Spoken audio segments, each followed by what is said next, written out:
Hello. It's good to be standing here with you this morning, and thank you, Duke, for asking me to speak. I'm going to share some thoughts on change, since now is the time of change. Our garden fairy change, our clock change, and seasons changing, and you know, people often say the winds of change are blowing. And if that's our idea, it's a good thing, you know, such as I think I'll step outside and get a breath of fresh air. Doesn't that feel good?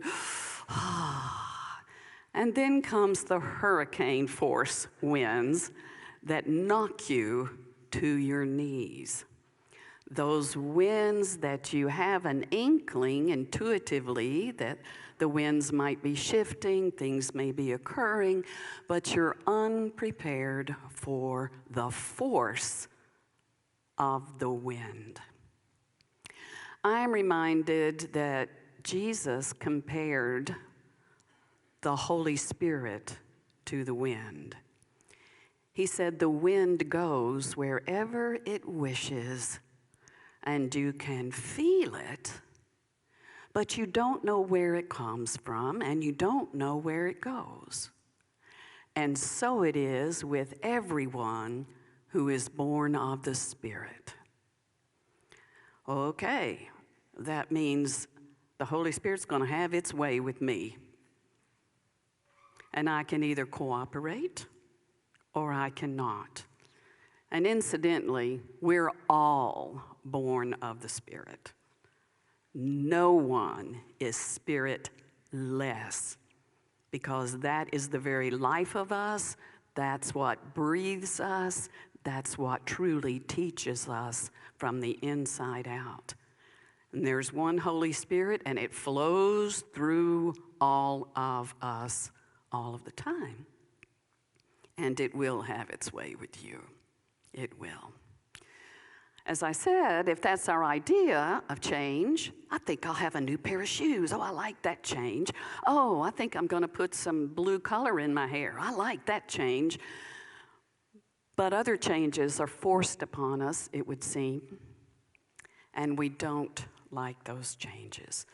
And those are the changes that usually have to do with loss. Not gaining something new, which can be exhilarating, but losing something. Loss. Loss of time, for instance. I heard someone recently say, oh, well, that means we'll have one less hour of daylight when the time changes. Well, not if you want to get up 1 hour earlier. The solar system will do what the solar system does, right? Loss of time. Loss of time can show up as regret, such as, I've wasted my life, I've wasted my time. No time is ever wasted.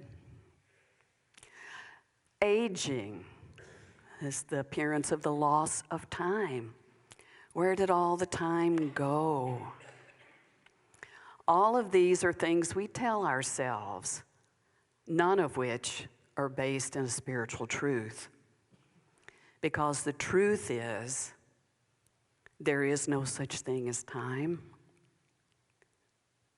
It's a mentation where we remember the past or project into the future.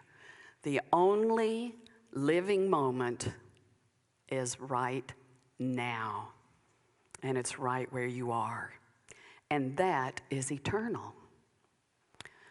Remembering that helps me to release those feelings I have around time. Another loss we have in our human experience is the seeming loss of love. A loved one transcends this dimension into the next, and we grieve, and we feel we have lost their love. Not possible. Loss of relationships in general, the changes we go through, divorce. Our children grow up and leave the home, and there's a loss there. the spiritual principle that is the stabilizer in that wind of change is to remember that the very vibration of love itself is the divine presence of God living right here inside you and right here inside your heart.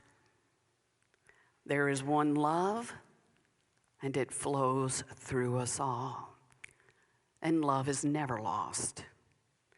It may change in its container, its appearance, but it is never lost because God is love.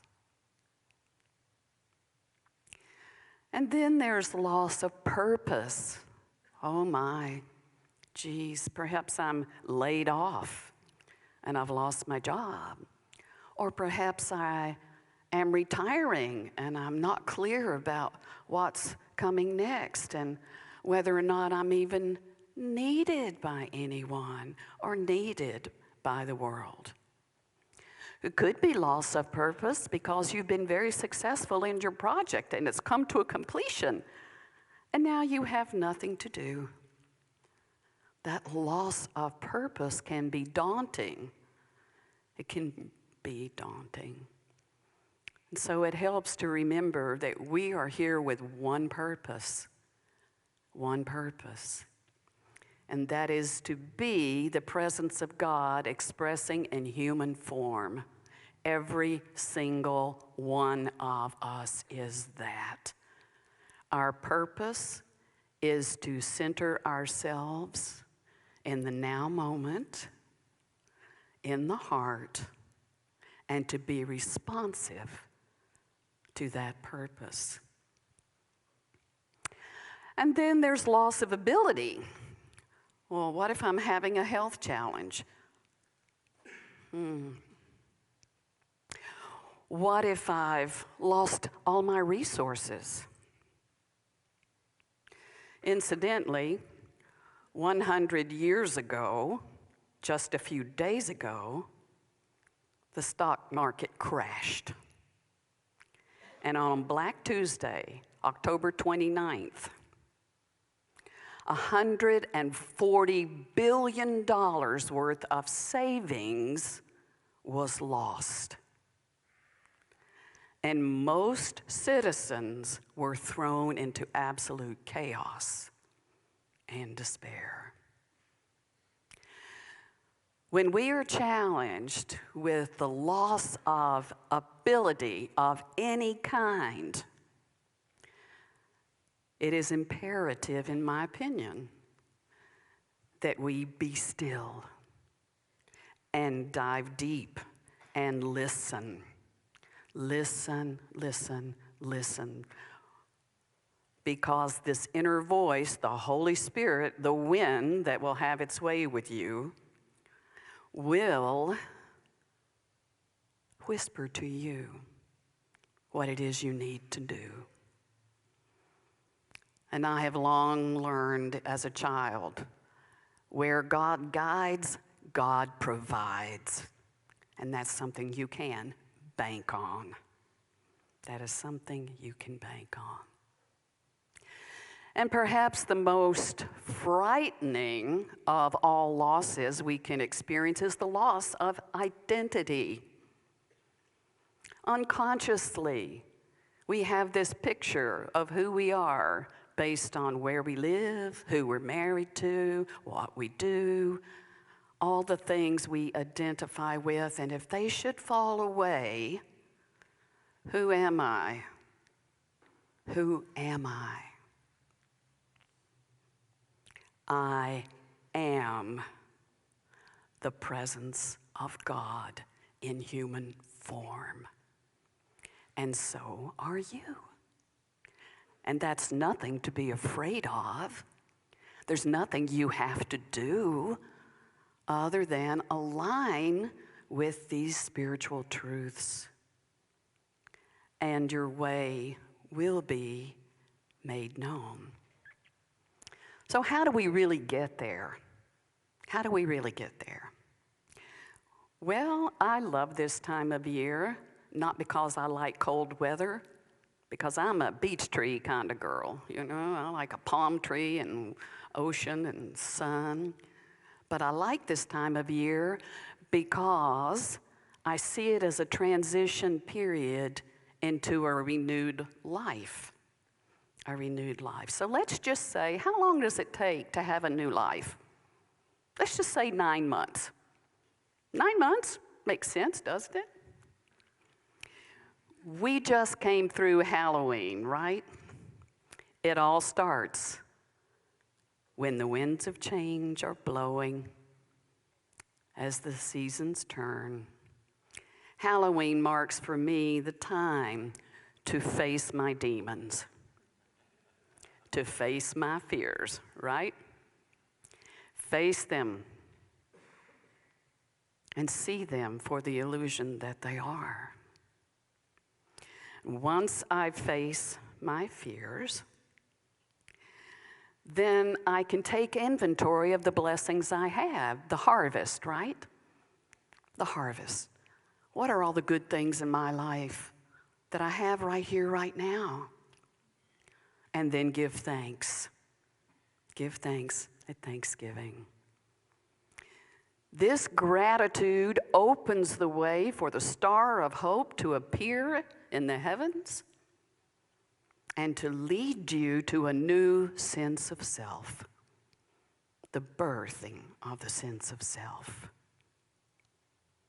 And then comes the new year. Well, let me tell you, New Year is not dependent on the calendar. It could be happening to you right now. I love New Year because it comes in January. Again, not because of the ice and the snow, but because the symbol of January is the god Janus. And this god has two faces, one that looks this way and one that looks that way. And some people say, well, that's the face that looks to the past and the future. And sometimes one of these faces is bearded. So they say, oh, well, that's the face of the wise sage, and that's the face of folly. Duality, duality, duality. Make up your mind. What's your resolution? What's your intention for the new year? Don't be two-faced about it. Make up your mind. Listen and claim what you want, and then move into February. Oh, by the way, Janus is the gatekeeper. You have to pass through that gate. And that's the decision you make, to pass through that gate, or you make a choice to stay safely the same. And there is no such thing. It's only an appearance. So have the courage to walk through that gate and make the changes, because you're going to change anyway. Why not change into what you want to be? In the month of February, comes from a Latin word, februaris, and it means purification. It's a month of purification. So here is where I get to release all those doubts and all those fears about my new intention. And you know what? It's also the month of love. And you know what helps us to release our doubts and fears? Love. Love. After February comes March. After the god Mars, action. So you start putting things into action, right? You put things into action. You plant your seeds. And then comes April. April, the month I was born in, I like it. April means opening. There is an opening. There is an opening, which means there's an expansion of consciousness. Life starts warming up. Things feel better. And then comes May. And the meaning of May, and the root word of May, means fertilization. You open up, you become fertilized, and then comes Juno, who was the Roman patron goddess of fertility. You give birth. There's your 9 months. Something to think about as we leave our fears behind and move in the direction of our highest and our best growth.